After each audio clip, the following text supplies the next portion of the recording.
تشخیص پہلے ہو پھر تجویز کرے، مگر تجویز اور تصویر دونوں پر بھروسہ نہ کرے، اللہ کی ذات پہ بھروسہ، کیونکہ جب تک اللہ کا حکم نہیں ہوتا دوا بھی شفا نہیں دیتی۔ اچھا یہ تو ہے، آپ بہت وجہ فرما رہے ہیں۔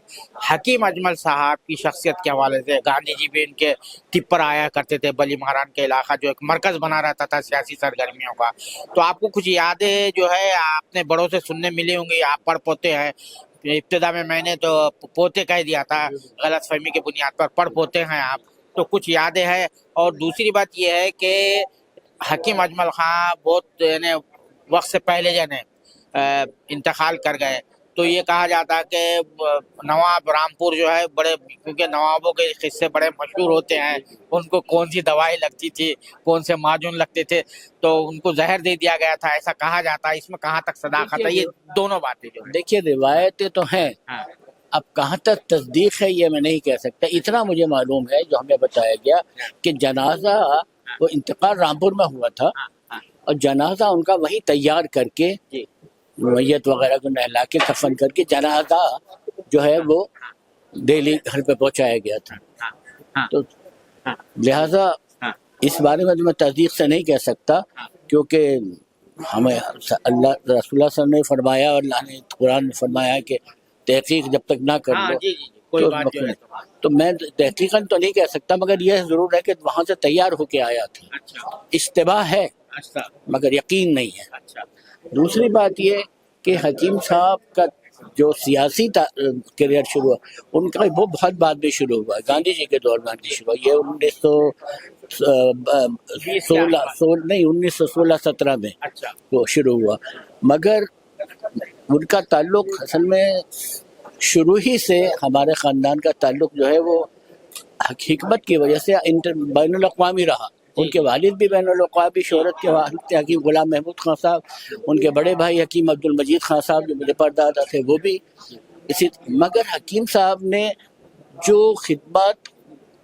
طب کی کری اس کے ساتھ ساتھ انہوں نے سیاسی میدان میں بھی بہت کام کیا، حالانکہ وہ لارڈ ہارڈنگ کے پرسنل دوست تھے لارڈ، اور آپ اس کا ثبوت یہ ہے کہ طبیہ کالج کا سنگ بنیاد رکھا ہے وہ لارڈ ہارڈنگ نے رکھا، اور اس کا اناگوریشن جو ہے مہاتما گاندھی نے کیا۔ تو گاندھی جی جب دہلی آئے تھے تو انہوں نے تم حکیم صاحب سے واقف نہیں تھے جب شروع گیا گاندھی، تو انہوں نے بعد میں حکیم صاحب سے ملاقات جب لوگوں نے کرائی تو حکیم صاحب ان کے ساتھ ہو گئے، اور مسیح الملک مسعود نے ان کے ساتھ جوائن کرنے کے بعد وہ جو خطاب تھا نا یہ نان کوآپریشن موومنٹ، تو یہ دونوں خطابات واپس کر دیے انہیں، یہ حاضق الملک کا خطاب تھا، ان کے بڑے بھائی عبد المجید خان صاحب کو بھی وہی تھا، اور ان کے پردادا کو بھی۔ ذرا حاضق الملک جو ہے ناظرین کو بتا دیں، حاضق کے معنی ہوتا ہے حاضق کا شفا دینا، قابل لائق حکیم جو ہوتا ہے اسے حاضق۔ تو دوسرا یہ کہ ایک خطاب انہیں تھا قیصر ہند کا، یہ دونوں برٹش گورنمنٹ سے دیے ہوئے تھے، تو یہ دونوں انہوں نے بعد میں جب تحریک مواصلات شروع ہوئی تو اس وقت انہوں نے یہ واپس کیے ہیں، اور عوام نے پھر انہیں مسیح الملک کا خطاب دیا جو آج تک انہیں مسیح الملک کے نام سے یاد کیا جاتا ہے۔ تو گاندھی جی شریف مندر میں آتے تھے، مولانا آزاد حکیم صاحب، میں آج بھی شریف منزلی میں رہتا ہوں، آپ تو تشریف لائے ہیں،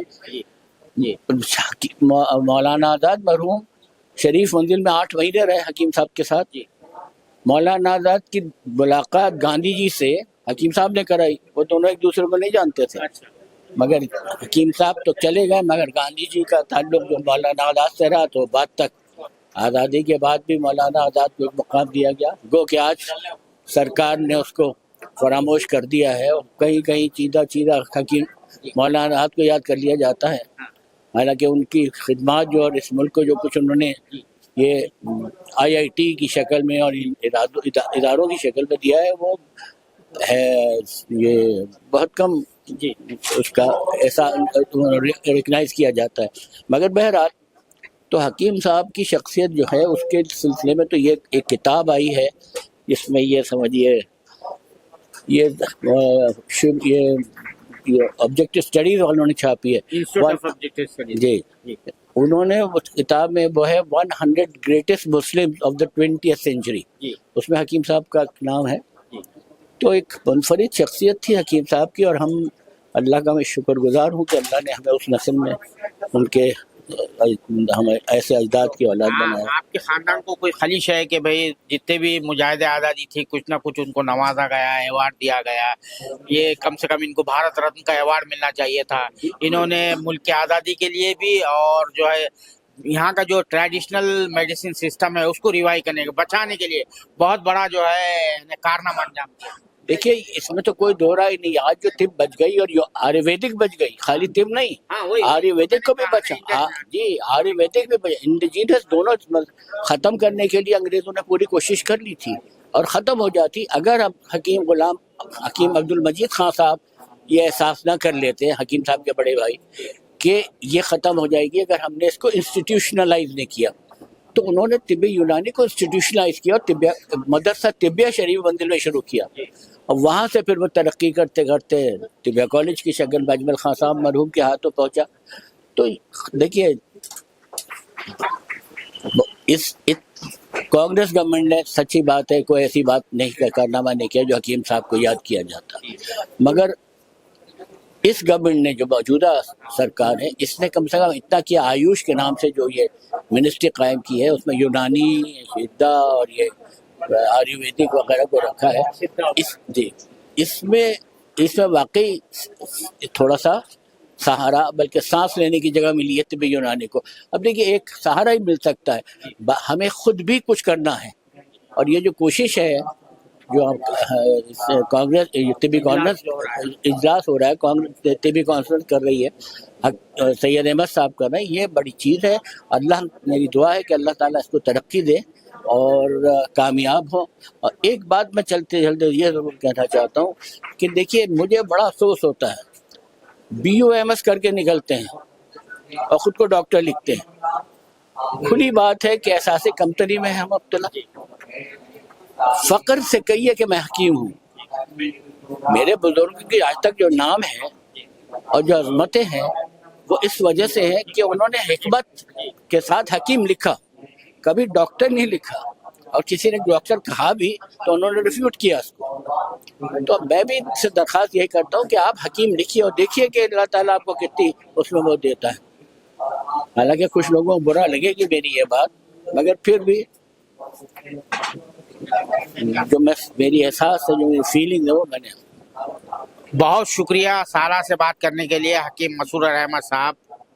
بہت بہت شکریہ آپ کا کہ آپ نے مجھے یاد کیا اور موقع دیا، اور میں سمجھتا ہوں جو تھوڑا بہت میں نے کہا ہے اس کا اثر لوگوں پہ پڑے گا، اور احساس کریں گے کہ ہماری کیا ذمہ داریاں، ہمیں اپنی ذمہ داریوں کا خیال کرنا چاہیے۔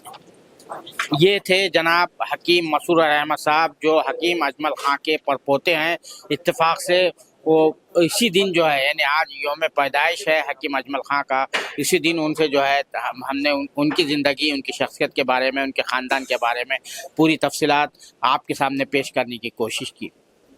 کیمرہ مین ذیشان راہی کے ساتھ میں عبدالباری مسعود، نئی دہلی۔